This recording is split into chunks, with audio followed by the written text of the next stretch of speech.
असदुद्दीन ओवैसी और इमरान प्रतापगढ़ी के बीच बिहार में सियासी जंग छिड़ गई है। एक तरफ असदुद्दीन ओवैसी तो दूसरी तरफ इमरान प्रतापगढ़ी हैं। दोनों ही मुस्लिम समाज के बड़े चेहरे माने जाते हैं और अब एक दूसरे के आमने सामने हैं। इमरान प्रतापगढ़ी ने ओवैसी पर तंज कसते हुए कहा कि ओवैसी साहब जुबली हिल्स में कांग्रेस प्रत्याशी के लिए वोट मांगे तो वो सियासत है, वो हिकमत है, और अगर हम कांग्रेस के लिए वोट मांगे तो दरी बिछा रहे हैं। ये कैसी सियासत है, ये कैसी हिकमत है?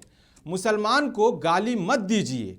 वहीं दूसरी ओर ओवैसी और उनके समर्थकों का कहना है कि बिहार में तेजस्वी यादव एआईएमआईएम के खिलाफ हैं, पप्पू यादव एआईएमआईएम के खिलाफ हैं, इकरा हसन एआईएमआईएम के खिलाफ हैं और अब इमरान प्रतापगढ़ी व एनडीए भी एआईएमआईएम के खिलाफ है।